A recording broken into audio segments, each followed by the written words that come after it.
welcome back to Mariana Mass Books. My name is Mariana and I am here with my People April TBR for 2026.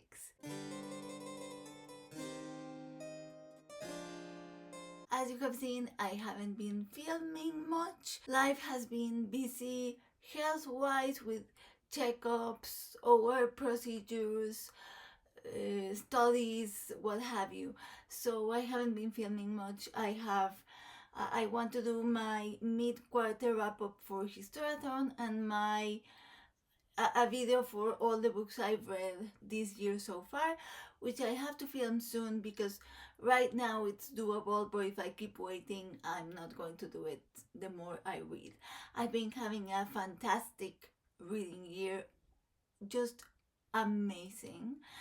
I've been reading a bit differently than I usually do, but I'm not going to talk about that in this video. In the spirit of doing things a bit different, today I'm going to share an actual TBR. You know I love sharing TBR videos. I do it all the time for all the readathons that I love, but they are more in the spirit of this is what I feel like right now for the prompts, but I might not end up reading these books in the list. This time I'm actually doing a TBR that I intend to follow. I have been following TBRs, I'll talk about it in another video, and I am really liking it. So today, again, in the spirit of something new, I'm trying a short TBR video. People April is one of my most anticipated events of the booktube year. I am so excited that it's here. I was so excited when I saw the announcements. My three most anticipated events are People April, Framed in September, and Shorty September. I don't mention Historathon because Historathon is ongoing. I have been doing Historathon non-stop since it started, and I am going to keep doing it. It's become part of my life. I won't talk about it in this video. So People April is a readathon to read non-fiction books that are about people, specific people, but non-fiction. So biographies, biographical essays, memoirs, letters, epistolar collections, those types of things. And the cool thing about People April is that their prompts are quotes. So very much like Nonfiction November was before it ended. In Nonfiction November there were words. It was just a single word, and so you could interpret the prompt in a myriad different ways. And in this case they are quotes. So each of the co-hosts selects a quote, and those are the prompts, and you can interpret them however you will. So this readathon was created by Elizabeth at Bookhands and Books. This year she has stepped down because she doesn't want to commit herself with too many things in terms of hosting, and the hosts this year are going to be continuing Ross from Scallydandling about the books, Brian from Bookish, and this year with the new host Hannah at Hannah's Books, who is a perfect fit for this readathon, and I highly recommend her announcement video because like all videos she makes, it was really amazing and really inspiring. That being said, I'm going to go ahead and share with you the prompts, the quotes, and the books that I am going to read for them. Super excited. Let's just do this. The first quote was chosen by Ross at Scallydandling about the books. It is a quote by Michel de Montaigne, the famous essayist. I've been wanting to read his collection of essays for ages. Eventually I will do so. And the quote is, "Drawing myself for others, I have drawn myself with purer and better colors. So for that prompt, because Montaigne is an essayist, I chose an essay collection, and it fits for People April because it is biographical essays by G.K. Chesterton. I'm going to show you what it is. It is this beautiful edition of, I actually don't know if in English it's called Temperaments. In Spanish it's translated as Temperaments. So it's Temperaments, essays about writers, artists, and mystics by G.K. Chesterton. And it is divided in two parts, so it has 10 essays. The first 5 essays are artistic temperaments, and the artistic temperaments are Blake, Byron, Charlotte Bronte, William Morris, and Stevenson. And on the other hand, the mystic temperaments, the religious temperaments, are Charles II of England, Francis of Assisi, Girolamo Savonarola, and Leo Tolstoy. So again, essays by G.K. Chesterton. I have had this book on my shelves. It was a gift from my father. It has been for years. Look at the beautiful end papers with tapestries by William Morris, and the beautiful color in the flaps. What are they called? In Spanish, solapas. Beautiful. So excited about this one. The second quote was chosen by Hannah, and it is a quote by Eudora Welty, and it says, "It had been startling and disappointing to me to find out that storybooks had been written by people, that books were not natural wonders, coming up of themselves like grass. Yet, regardless of where they come from, I cannot remember a time when I was not in love with them," by Eudora Welty. And this one, the way that I am taking it is for the love of books. So for this one, I'm going to continue reading a biography, chunky biography, that I started last year, and I stopped it. Not because I wasn't loving it. I was sure that it was going to be in my top books of the year, because it's really, really long. I had only read like 10%. I stopped it because when I was reading that one, it was when I got the news that my cancer came back and that I needed surgery, and then the whole thing. Last year, you remember, it was really complicated in terms of health. And so I stopped that because it's a chunky, dense biography, beautiful. I'm sure it will be my favorite, but at the moment I just needed some pure, easy escapism, and I turned to what I always turn to in those cases, which is romance. So that's what I did.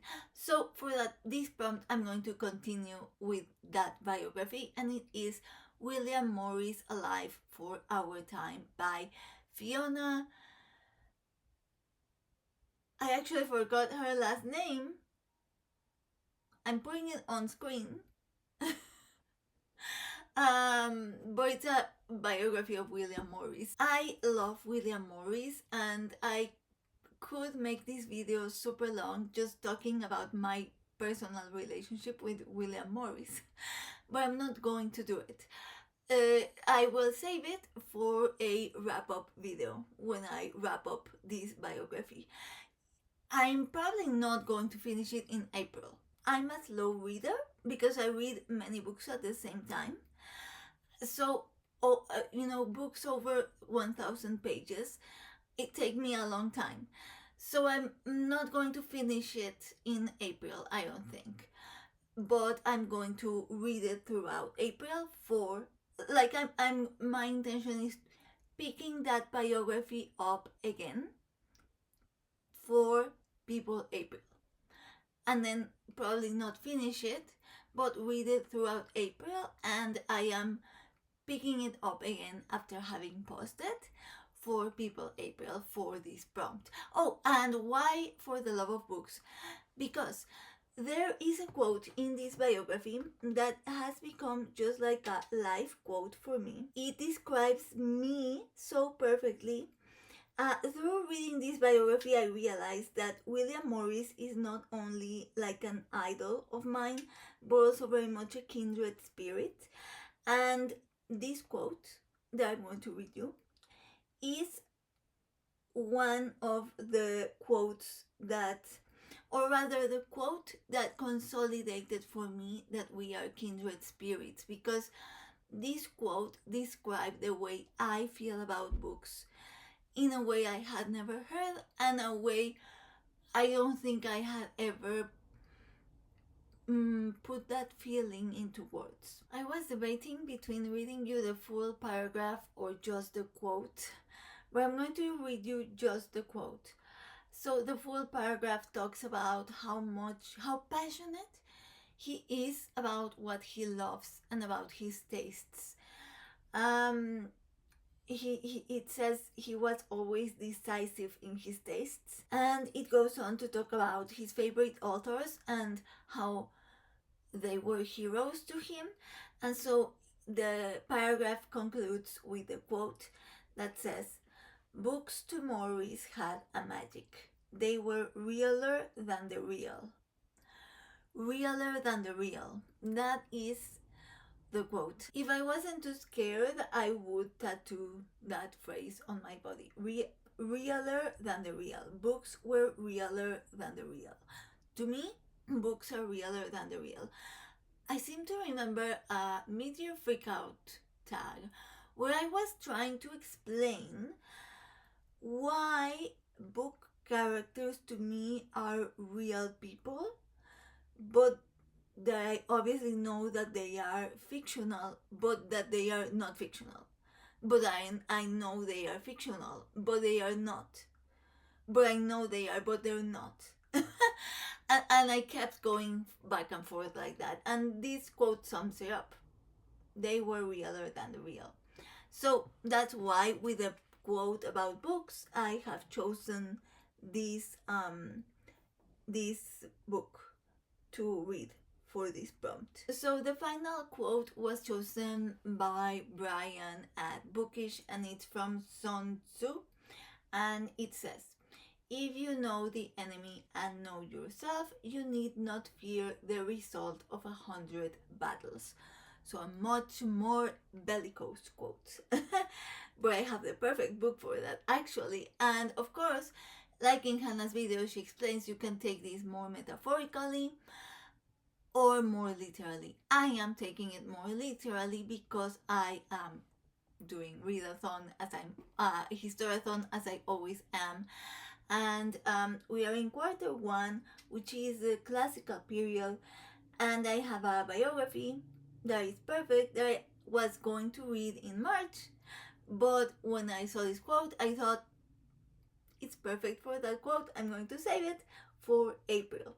So that one is okay. Here it is. Hold on. Okay, so I had just finished rereading again the Stacy Schiff biography of Cleopatra, but this time I heard it in audiobook. It was fantastic. I'm not going to ramble on, but obviously in the biography of Cleopatra, a character that features heavily is Fulvia, because Fulvia was wife to Mark Antony, and I thought that she was a really interesting character. And so when I was perusing through my audiobook app, I found a biography of Fulvia with a really cool cover. And I thought, oh, I'm going to read it by a female author, which is important to me in terms of biography of a woman. So it is Fulvia, the woman who broke all the rules in ancient Rome, by Jane Draycott. I'm sorry, I swear I can read. It's just my eyesight is not great, and I always forget my glasses when I'm filming. So there you go. So that is what I'm going to read for this quote. And Fulvia, battles, political stuff. And Mark Antony was in the middle of a lot of battles, and Fulvia also. She was very commanding in a very, she was like a leader. She was very savvy politically. So I think it's perfect. She is perfect for this quote, and this biography is perfect for this prompt. So that's what I'm going to do. Um, a really cool coincidence that wasn't planned, but that it ended up being like that, is that there are 3 prompts, and I have 3 books in 3 different formats. So I'm reading 1 ebook, 1 paper book, 1 audiobook, which I thought was cool. So that's it. That would be my TBR for People April. I am super, super excited. I cannot wait to start. Please do your TBRs for People April. I'm really curious to see what everyone will be reading. There is also a Discord for anyone who likes Discord. I love Discord, but I'm terrible at keeping up with it, but I am in it. And once in a while, I remember to check up on the several Discords I am in. So, yes, thank you so much for watching. I will read you in the comments. I will see you soon in another bookish video. And in the meantime, I wish you happy reading.